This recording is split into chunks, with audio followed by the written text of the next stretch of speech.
This meeting is being recorded. Okay. Welcome, folks. Paul Gilgee here.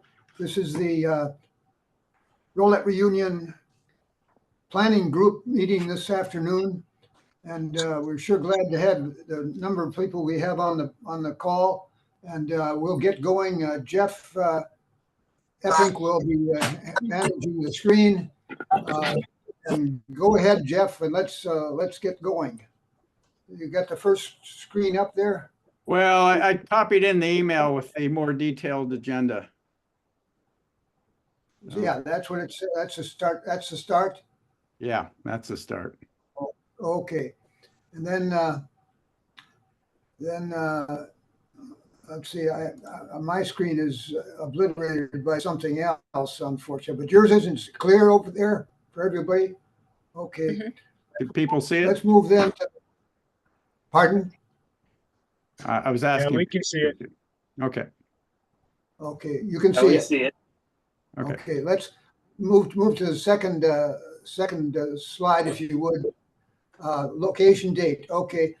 Happy to announce, by the way, is Brenda Gilgee on the line this afternoon? Is Brenda there? Okay, Brenda and others at Rolette have confirmed that we have received permission to have Rolette High School be the headquarters for our reunion in 2026, and that it will occur between Thursday, July 9th and Sunday, July 12th. Those dates are confirmed, and we have the approval of the schools. So this is, to my way of thinking, an ideal situation. I can't think of any more local, recognizable location and better space we couldn't hope for, because there'll be large spaces and small spaces. So it looks very good, and we really be thankful to Brenda Gilgee and others who worked with her in getting that set up. Any comments or questions about that? I think it's great.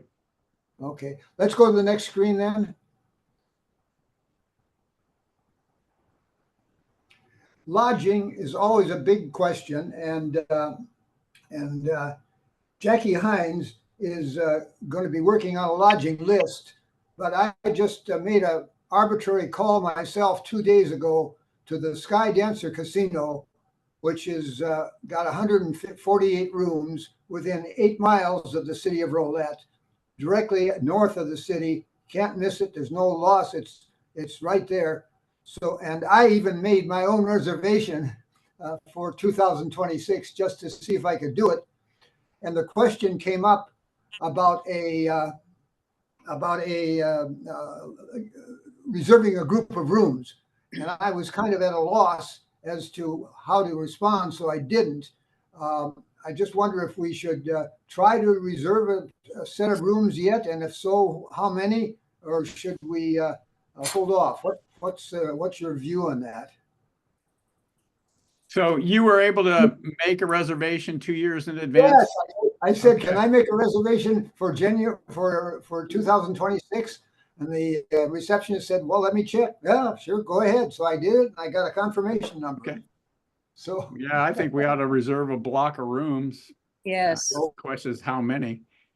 Yeah, that's the question. I suppose we could be conservative at the outset and say 25, and then as we need more, we can check and see if we can add more. That might be a possibility.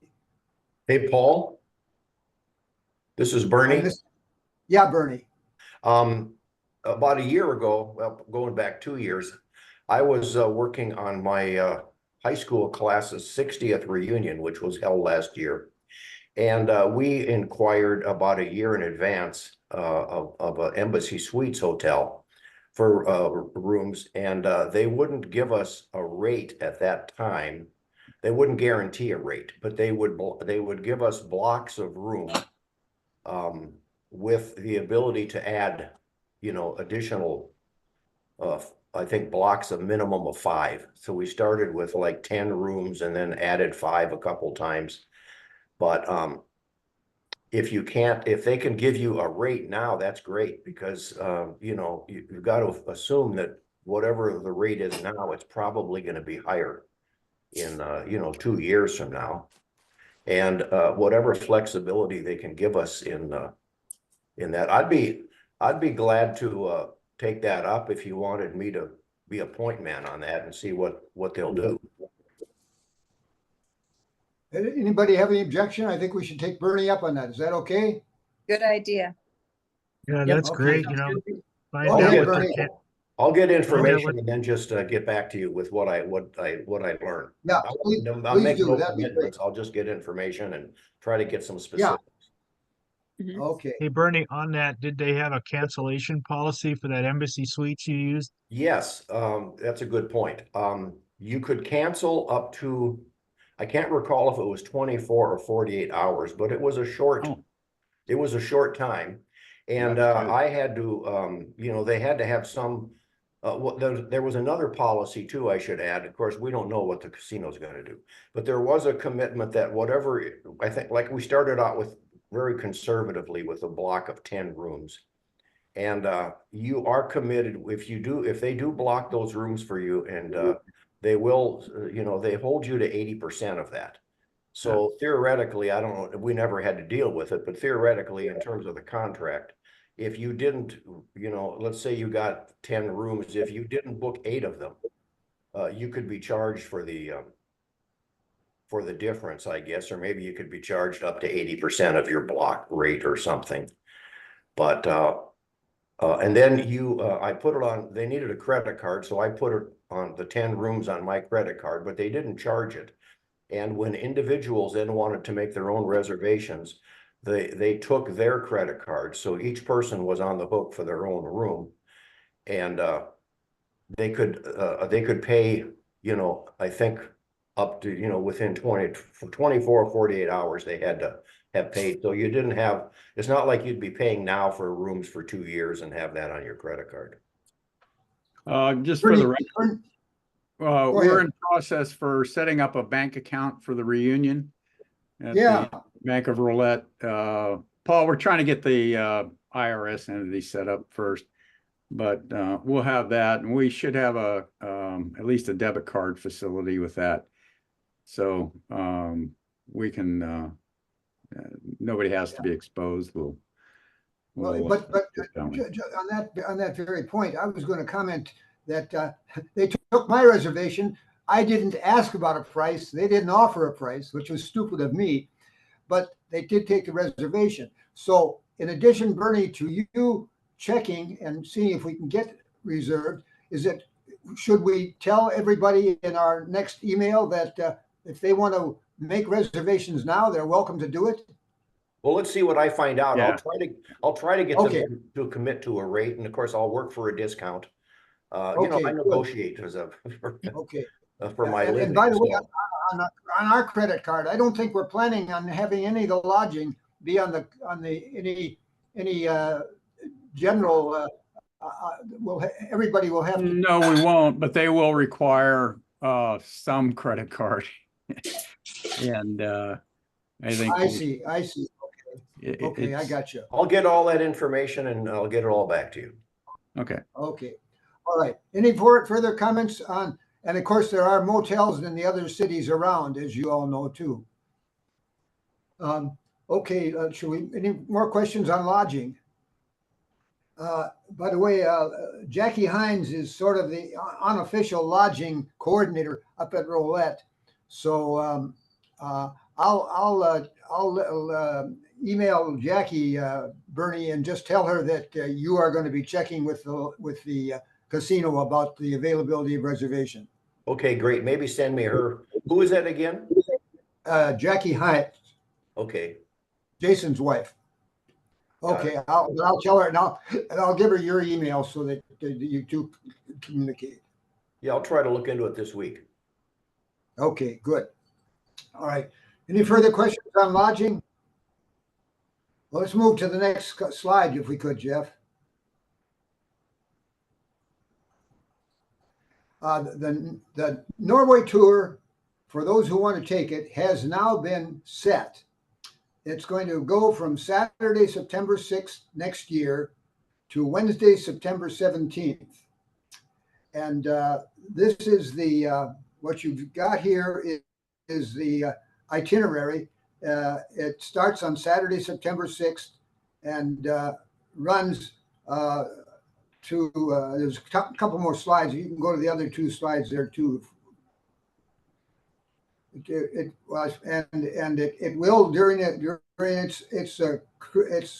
12 days. We'll get to Bikla and to Suldal and to Tasta and to Gilja, as well as go to the fjord country and see the most beautiful spots in Norway. It's a very wonderful tour. I'm very pleased to see it. And if you want to get to the next slide, you'll get the bad news.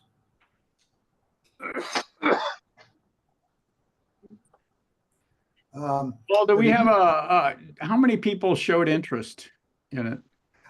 Well, my son Mark said 40 had shown interest. Okay.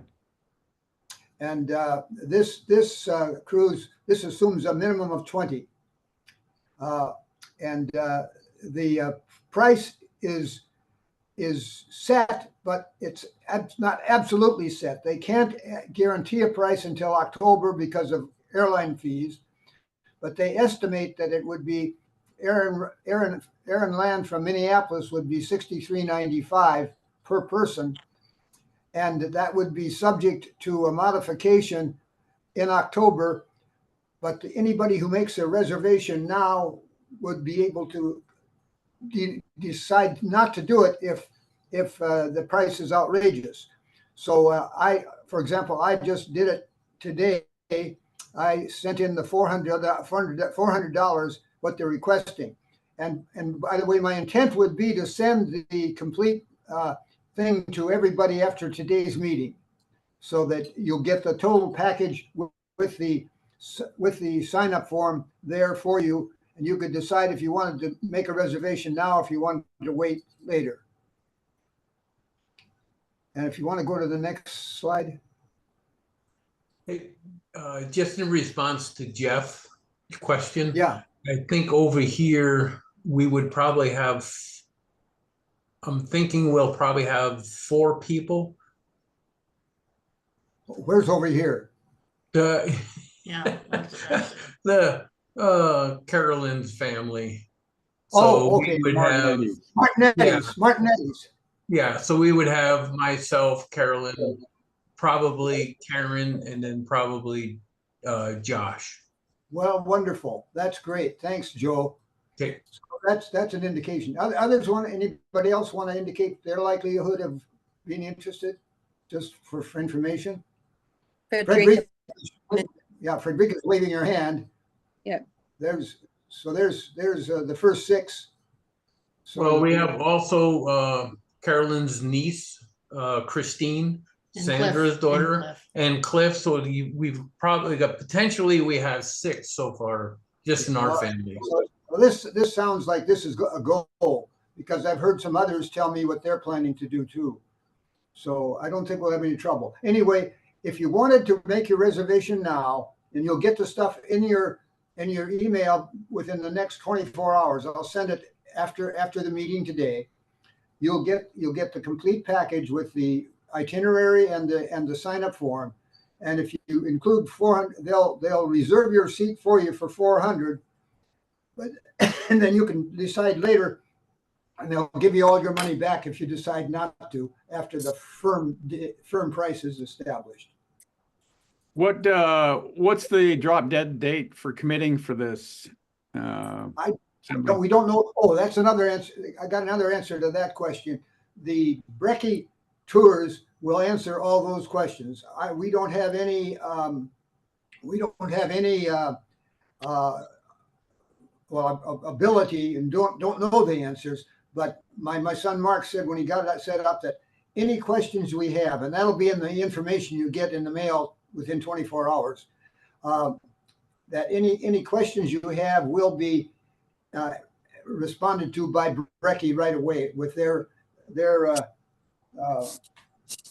and I've got myself in my material here the Brecky phone number. Would it be wise to give that now or just wait? It's on the screen if people want to copy it down.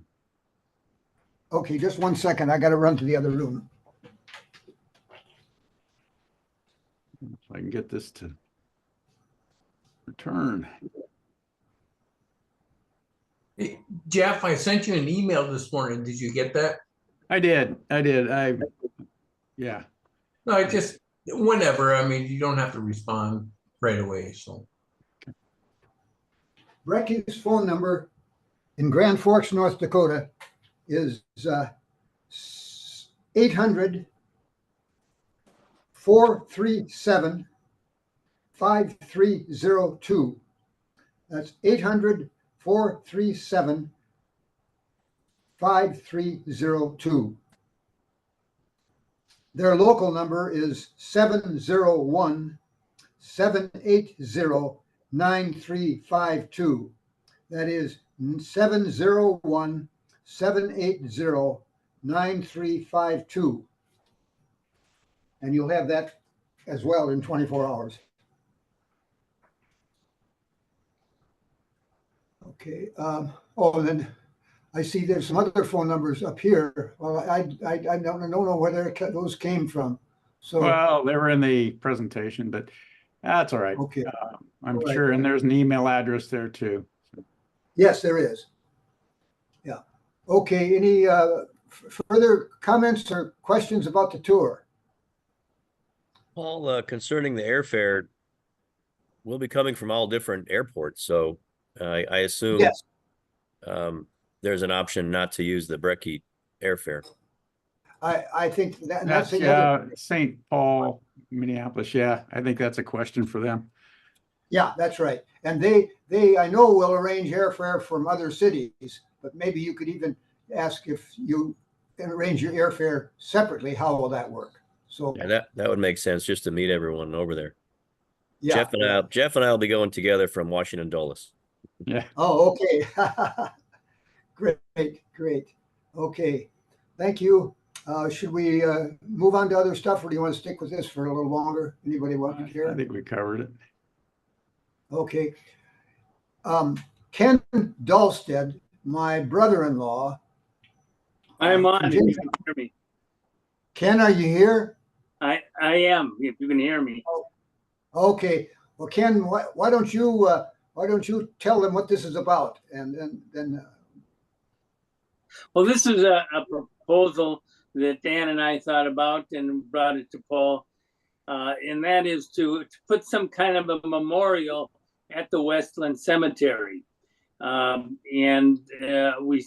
a gentleman or a couple of brothers here in Jamestown that do some beautiful ironwork, both three-dimensional and flat surface, that has some relief materials on it. It's made, the one that we selected as probably being the most possible is a flat surface, but it has layers of steel. It's stainless steel and a number of other steel products that will not rust.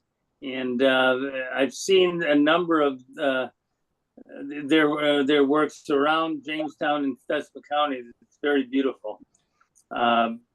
And this would be life-size height, and probably be it's a mother and a father with a plow and a young toddler and a baby, dressed as pioneers, and probably about 6 foot tall and 8 feet wide, and it would be bolted down into a cement base. The estimated cost is about $15,000 for the memorial, and then probably another $2,000 with all the costs for cement, etc. We would prepare the base. They would bring the finished memorial up there and put the anchors into the cement and anchor it down. The three-dimensional one is about $30,000. We just thought that was maybe not appropriate for a cemetery type memorial. The question now is if it's approved and funded, is where to put it, and that's something that'll have to be worked out with everyone's understanding and agreement. Ken and I have talked about the funding, and we checked briefly with Jeff and Bernie. We're thinking about this kind of a approach, that we will send an inquiry letter with the design, as you see it on the screen, to a few people who have been most active in the planning for the reunion so far, telling them about this and asking if they would agree to include their name on a fundraising letter that would go to everybody, inquiring if they would make contributions. That's the broad outline of the current thought as to how we would try to get the commitments to build this. Ken, what is the timetable in terms of when we have to, in order to have this erected by July 2026, how soon does he have to get the final word that it's okay? So we can. No, I don't have that in front of me. Did I send that to you? I thought can't you recall. said something like six months. I think you had said that it Yeah. was 6 months before. Yeah. So that would be. Yeah, I would think that we have plenty of time if we get this thing started this fall. Perhaps is your letter going out, and maybe by after the first of the year we'll have some idea of if we're able to raise these funds and people want to do it. So we should have adequate time, because it's really almost 2 years time frame that we have here. But I think you're right. I think he said about 6 months before. And of course, the a very legitimate question is, we have to have not only gifts, but where they're given, where they're placed. And that's why I think, Brian, you're doing the work with Martha. Are you on getting a checking account set up? Or who was that? Martha's and I are doing it. We're trying to get the IRS entity set up first, but it'll happen. Okay, so then we'll have a vehicle through which contributions could be given. Right. I think Ken and I would appreciate what kind of initial reaction. Most of you haven't even heard of this before. But what kind of initial reaction are we getting with no commitments that are required?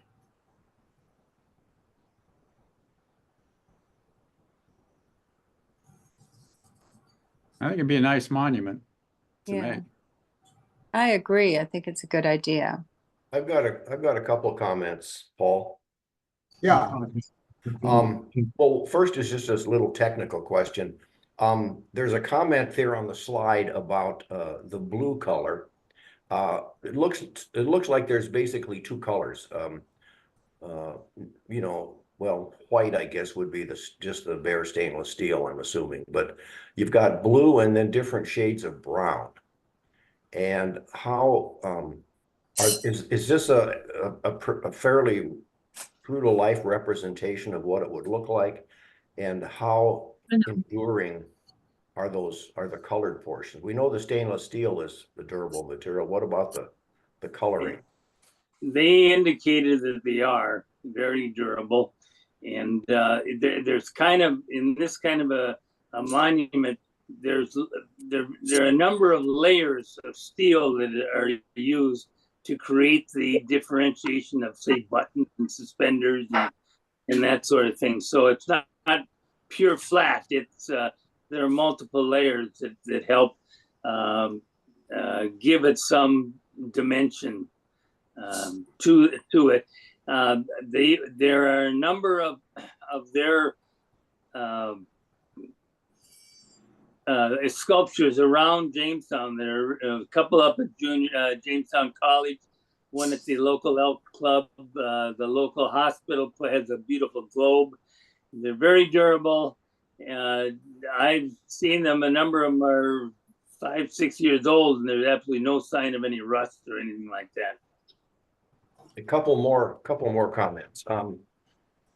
One would be, one of the things that might encourage the fundraising, I could see a couple options here. One would be if there's any way, maybe not on the monument, because that's going to be what it is, but maybe on the base, if there's a concrete base that it's on, maybe something that mentions the families.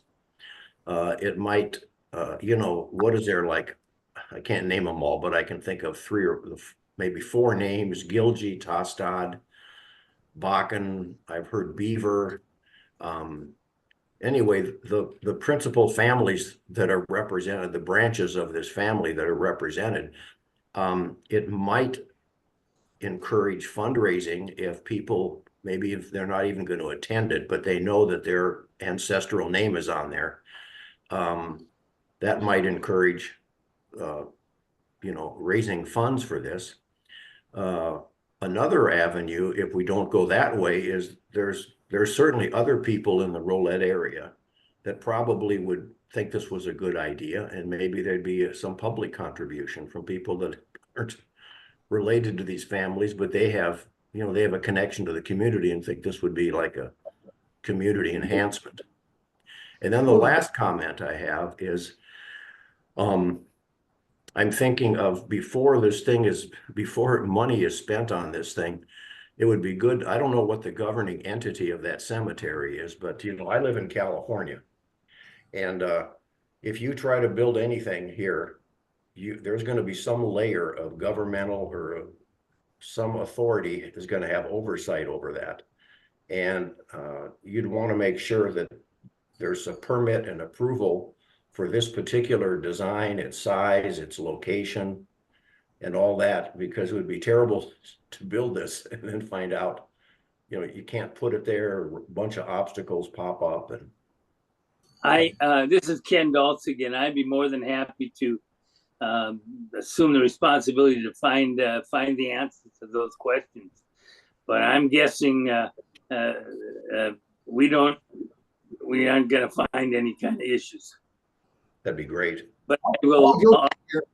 Paul Gilgy here. Let me just comment on that. Bernie's question about the governing authorities is eminently sound, and it's a reflection then, interestingly, of the location itself, the cemetery. We are the cemetery manager and president and executive is Steve Gilgy, the great grandson of one of the person who started the cemetery. So Steve has himself said this is a great idea, but it's interesting. My wife was buried there this spring, and we had no. All I had to do was just talk to Steve, and it's a very informal situation, is what I guess I want to tell you. Yeah. It may, and I don't think there's going to be any problem, but it's very legitimate, and I'm glad you'll check that out, Ken. In terms of the fundraising, clearly the donors, the people who make the gift, to the extent that they are willing, we want to recognize. And Bernie, your ideas are very good in that regard. Some of us have also had some thoughts about whether gifts in memory of people who are our ancestors would also be appropriate. That if I give a gift, I'd give it in memory of Enoch and Ann Gilgy, for example, something like that. And then in terms of what recognition is given, I know Ken and I talked about the possibility of a plaque on the cemetery, on the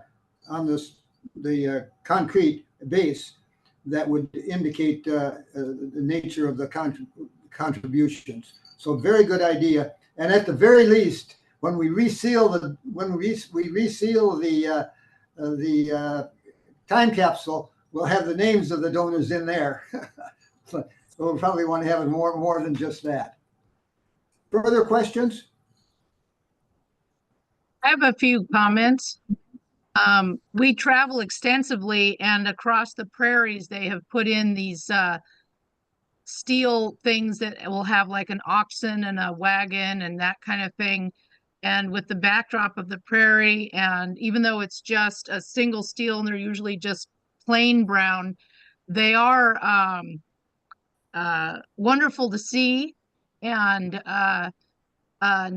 generally there's a place to pull over and park and take a photograph and that kind of thing. So just kind of keep that in mind as far as placement. People will want to stop and see if they can safely get off the road type of thing. But yeah, I've really enjoyed seeing those across the country where they've been put in kind of full-size, life-size wagons and the people walking behind them and that kind of thing in a I'm assuming steel or metal of some sort. So I really have enjoyed that. So it will likely become a not a tourist trap, but a point of interest for that area. Candace, And Candace, is that you, Candace?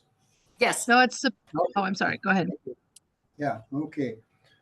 Further comments on the sculpture idea? Yeah, I've got one. Go ahead. No, go ahead. Well, I did have one other note. I just briefly looked up, and apparently the State Historical Society of North Dakota also has some grants for historical arts and that kind of thing. So that might be a possible funding source.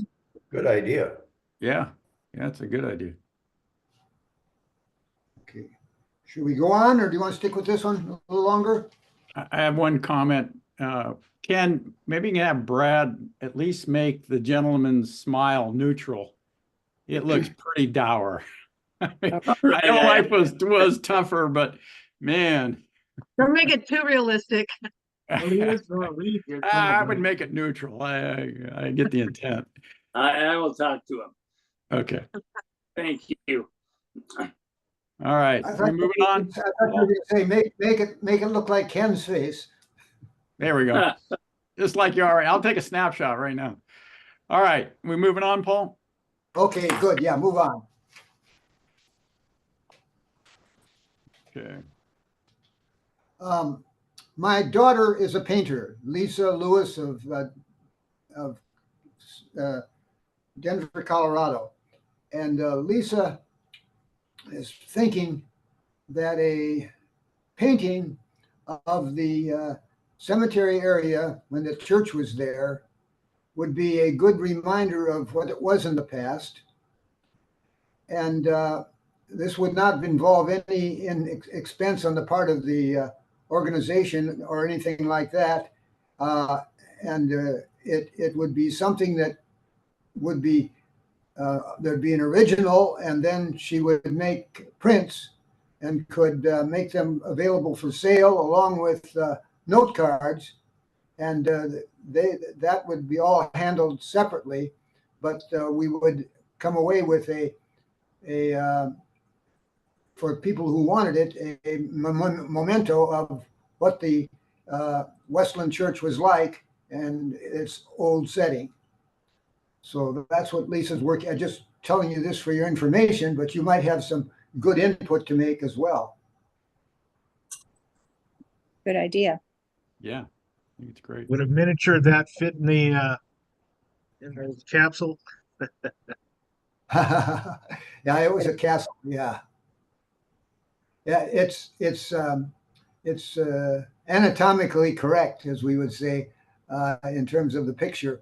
And persons who choose to want to have a print could probably also get a photograph of what the church was like. She's not making this to be accurate to the final point. It's a piece of art more than anything else. But some of you might have some reactions as to how it might be made to look better. It's good. Beautiful. Very nice. Okay. So, got any suggestions? I'll pass them on to Lisa, and I know when she showed me this, she says, "I'm working on a better better copy. She says, I've got some more ideas I want to make. So, you know, I thought about such inane things as people or cars or wagons, and she thought that it was just appropriate just to have the church and hypothetical picture of the surroundings, although the grain in the field is certainly correct. So you want to move on, folks? Mhm. Yes. Sure. Okay. The next one is an issue. It's not an issue, and it's just a thing that everybody we talk to every once in a while, various people are saying, yeah, I need to get our family stuff updated. Those of you who are familiar with the 1986 book know that it contained the names of the pioneers and also their ancestors, and then the descendants of the pioneers as best we could have them up to the present day, to 1986. But there have been a few events in every family since 1986, many in fact. And so the question is, can we, should we, how should we put together either one book comparable to the previous one or different books based on the different families? I personally think the latter suggestion has better potential, but what are your folks thinking about that?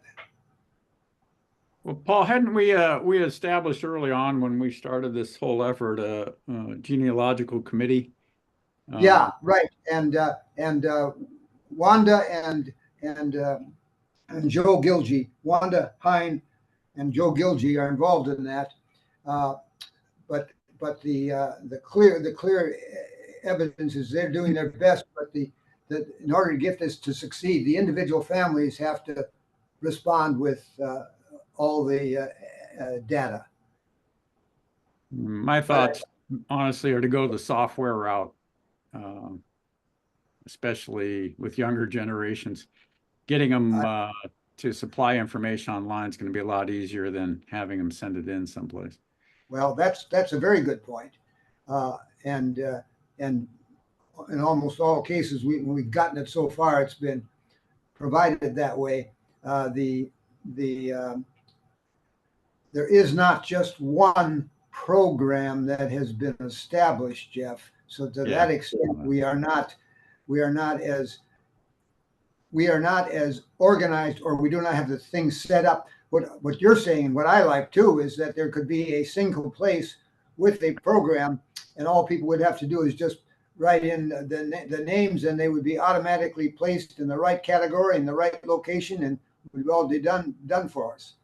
I'll visit with both Wanda and Joe after this meeting and talk to them about how they see this coming and what they see as the best approach to handle. Should we send a question out to the people? Because I mean, I've got all of I've got all of our genealogy stuff using Family Tree Maker. So I already have it. So I'm just kind of curious, maybe we should ask a question of people. If you do use software, which version do you use? Yeah. And that's if number one. Yeah. What's that? Well, if they've got it, GEDCOM will take it. So that GEDCOM is a program that's designed to take stuff from one program and give it to the other. So is that something that you use?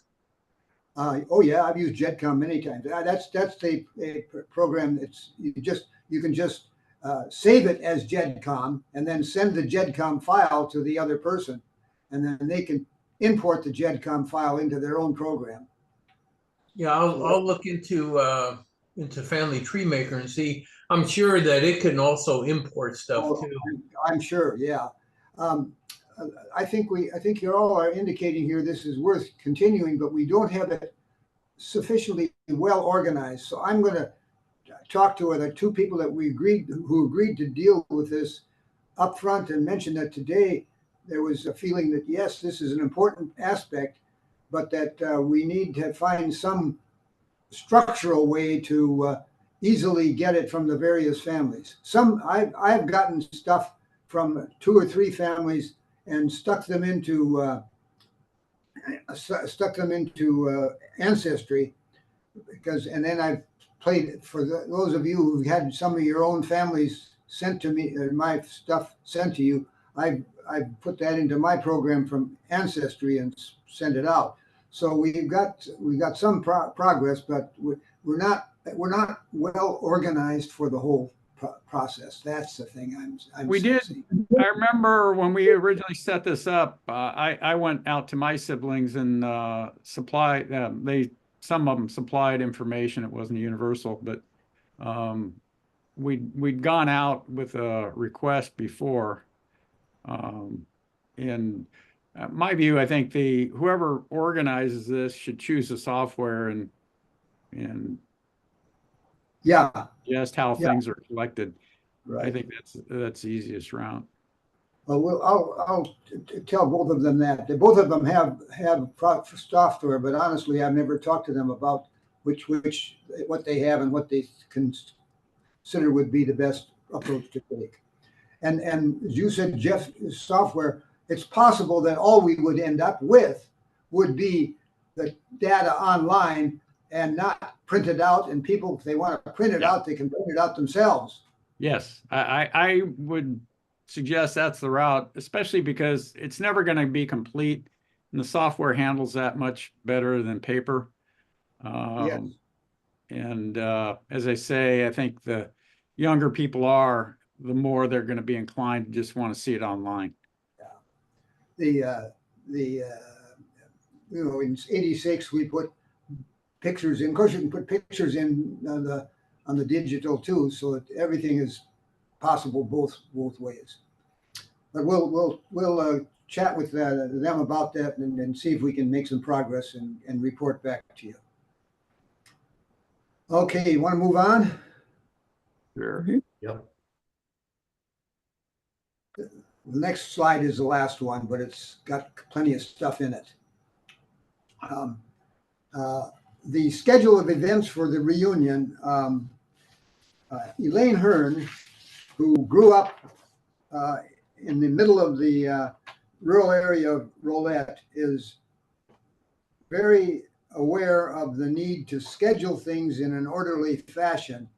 And she and her cohorts in Rolette are working right now on deciding what they're going to recommend we do on Thursday, what we recommend we do on Friday, Saturday, and Sunday. But I think we can pass on to them suggestions as to what seems to make sense to us as to what should take place in what order. So if you want to just have a general discussion about that, we'll pass the findings on to them.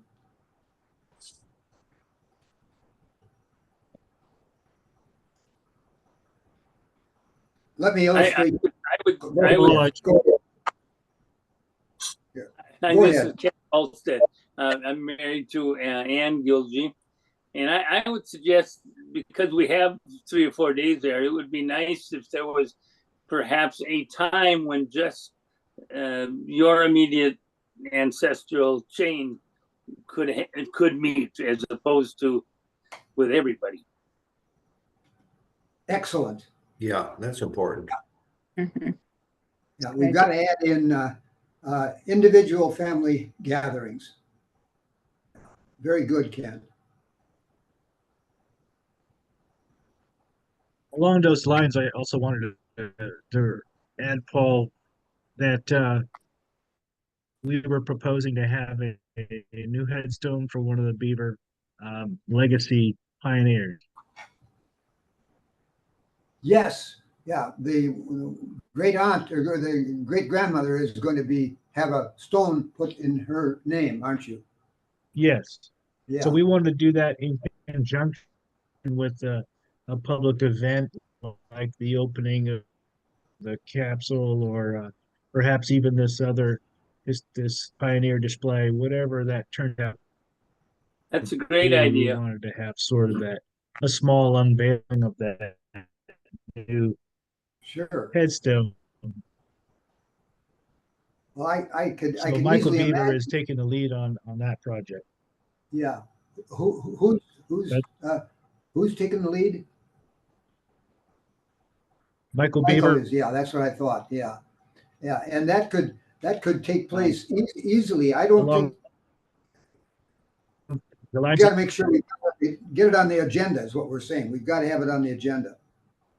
Right. and earlier, Let's it's in just his visit mother here beaver. about the timing of things relative to the cemetery. If we clearly there has to be a time when the capsule is opened and the out of the stone, and then second it needs to be cracked open and with the stuff released. And the question is whether that should be done at the site or should be done in the school, because you don't want to have the risk of the stuff blowing all over the place. So that you'd open the capsule at some time, you'd open the thing itself and to distribute the stuff at some other time. Then there'd be the time for people to write notes and other things to reinsert in it. And then finally, then it would be taking it back to the cemetery and having it placed in the monument again and then resealed, with the opportunity for young kids to put some of the cement, the mortar on the during the resealing, which we did 50 years ago. And a lot of kids like to do that. So there's an illustration of when during those 4 days do those things happen. Yeah. Well, if you've got It'd a be nice to have one of committee, those kids who did the you've got- sealing 50 years ago, if they're still around. Do the you've got a committee. I'm wondering if it'd be best to maybe have them prepare something and then comments based upon what they prepared. Ken, I wasn't listening carefully. Who would be? You said there was a committee that is putting this agenda together.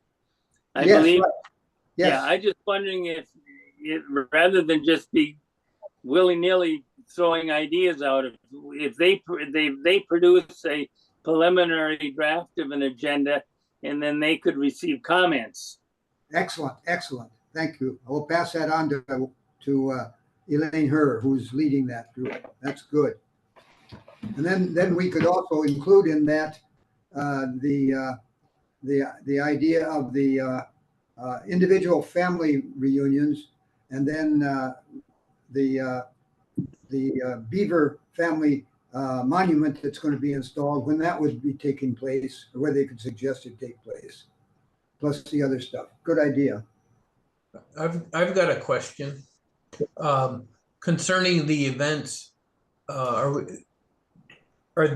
we going to kind of divide them up into events that are done at just one time, and then events that may be done over and over again, like for the whole 3 days? I mean, because, if there's everybody going to a single event, I don't, you know what I mean?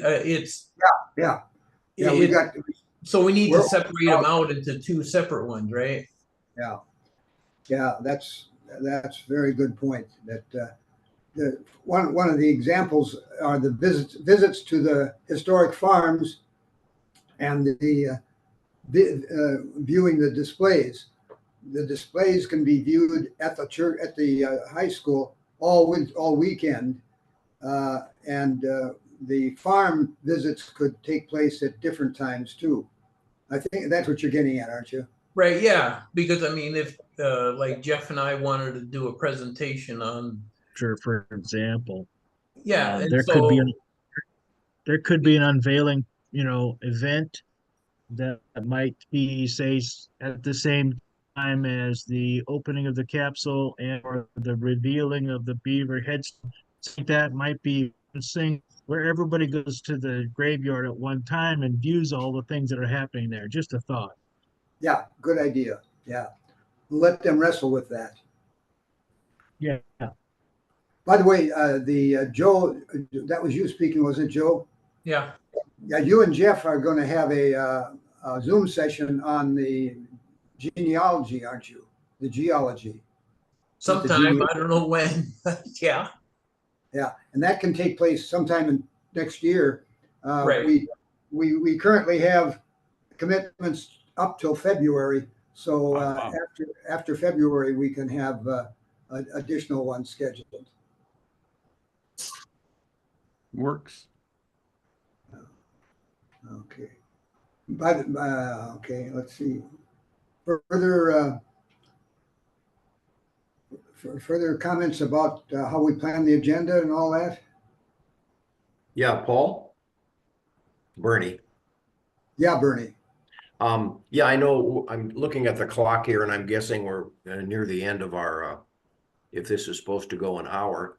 And I know we're not gonna settle all this stuff today, but just to add a couple observations. I think I emailed you in response to that an email you sent Jeff and I recently, and then Ken just mentioned it too. I think that those meetings of different branches of the family, so that there's a time when the Gilgies meet. These could be simultaneous as far as time, but that the different branches, because in my case, other than the people I've met through this whole planning process, I know a few of the Bakkens, and whoever comes from there, obviously they're somehow cousins of mine. So I would like to, those descendants. So I think that's an important part. I think the visits to farms, that's interesting. I think each of us probably want to see some of these farms, and especially the ones that go to our ancestors. And I think the public displays, that's going to be great. That's probably going to be at the high school. Like you say, those can be available to look at throughout the time we're there. A picnic sounds good, although, we're not coming from our homes where we're going to, prepare our food and bring it. We'd have to have some kind of catering service. So those would be the things that I would say as far as the highlights of the most important events would be those. Obviously some group gatherings with the whole group at the high school, and the family times within the different branches, and then the visits to the farms. I don't know about a golf tournament. That you'd have to see how many people are going to bring golf clubs, or are going to want to play golf, and then you've got weather considerations, and that would be a pretty good block of time, depending on if they're going to play 9 holes or 18 holes. I'm not a golfer, so that wouldn't be something I'd be doing anyway. I'd just be wasting. Bernie, those are good. Those are very, very appropriate comments to make, though, that they need to be aware of. Yeah, and maybe the golf tournament is easily disposable. It doesn't need to be happening. You can decide that too. See what the interest is. Yeah. Yeah, I think one of the positive reasons there is that one of the family members is a professional golfer, and there's the whole family there is a big golfing family. So Not anymore. and then pardon? What'd you say? I thought I heard a woman speak. And then the present company. I fancy myself as a golfer, but I don't deserve to be called a golfer, if you understand that. I fancy myself as a cowboy too, but I don't have a horse. Okay. All right. Jeff, I was going to mention to you that the whole question of the structure of our coordinating group is quite loose. And based on the kind of conversation we've had today, it seems to me a loose group has got pretty effective, because we draw folks from a lot of directions.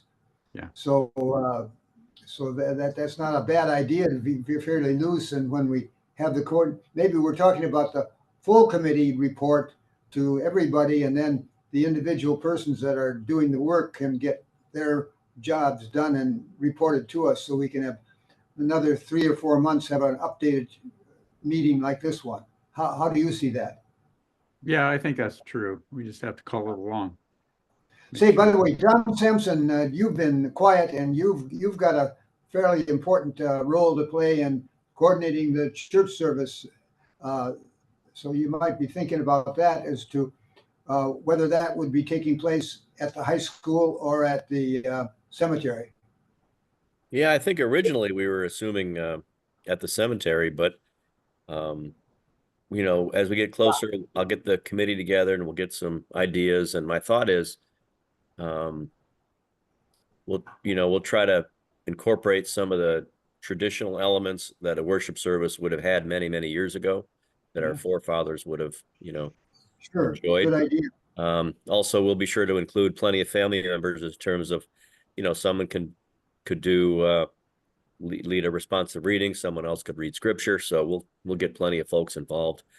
When I was pastoring and preaching every Sunday, I used to plan out the worship services every Tuesday for the following Sunday.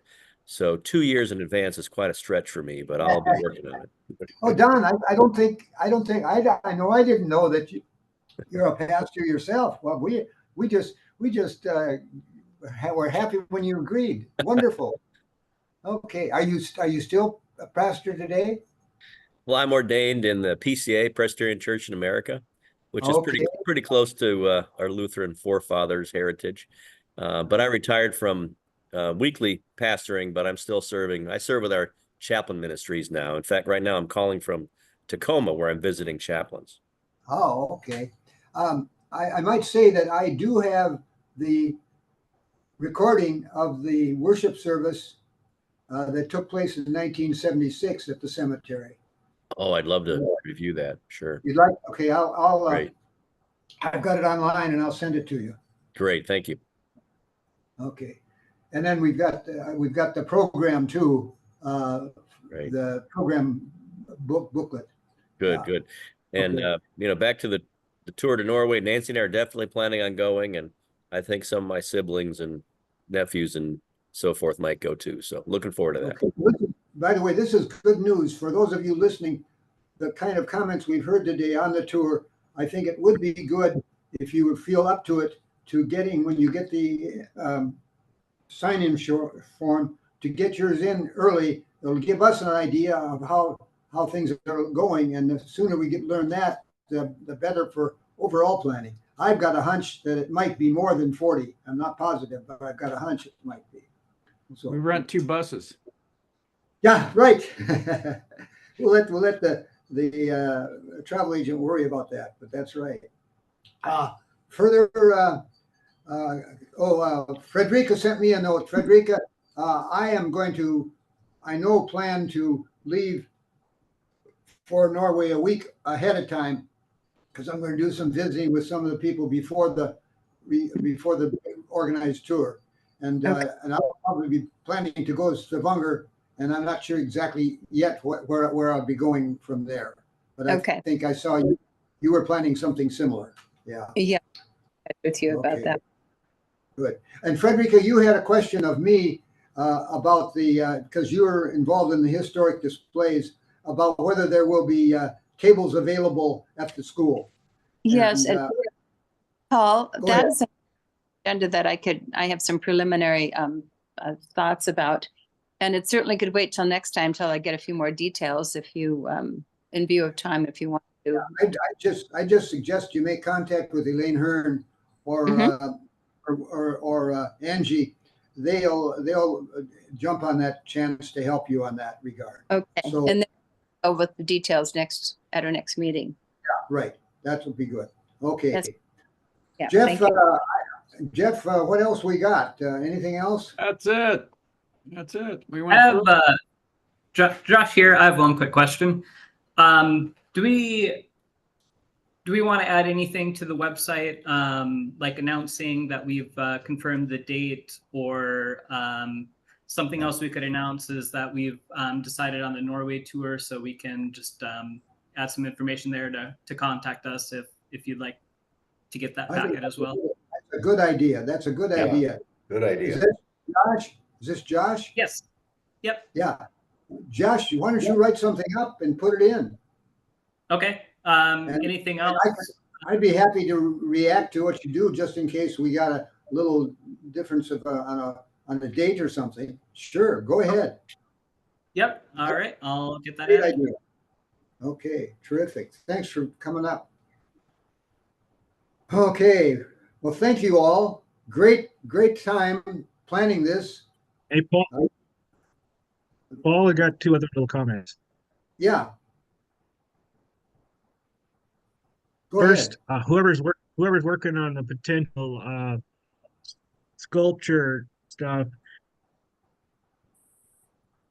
Ken? was talking Brother? about the possibility of maybe needing Beaver did do the installation of that sculpture of the other cemetery nearby with the large church bell and things like that. So he may have already been across that bridge one time. So you might contact him about that. And secondly, Let me comment on that quickly. Yeah, we sent a letter right away. I haven't heard back from Michael Beaver, but Michael Beaver was the spearheaded the bell, and we told him right away about this idea. So he's being fully informed. Yeah. Good. And secondly, nobody talked about the dance. Yeah. So I would just that's Elaine Hurd is the one who suggested the dance. She thought a good old country hoedown maybe out at one of the farm barns would be appropriate. That's what she was thinking. I didn't want to discourage the idea because the appeal to some of the younger people might be greater in that area. But we can pass on. I would just say that there may be some folks who say are musicians, such as myself, who might be interested in some sort of a performance as part of an event like that. And so if there was a small little band of folks who might get together and play, that might be a fun opportunity in conjunction with, picnic or something. Huh? This is you, Joe Martinetti? Well, who's speaking? No, this is Randy. Oh, Randy, you got it. Okay, we'll make sure we tell. I'll tell her about that and get your contact information to her. Absolutely, she will love that. That's a great idea. Thanks, Randy. Oh, good comment. That's okay. We pass that on to her that way. That's good. Yeah. Okay, thank you. All right, more good ideas here. Good meeting. Okay, are we going to say goodbye? Okay. I think we covered a lot. Thank you all. Thank All you. right. Thanks, Thank Paul. Have a good weekend. Thanks, everyone. Bye. Thank you. See you. Bye-bye.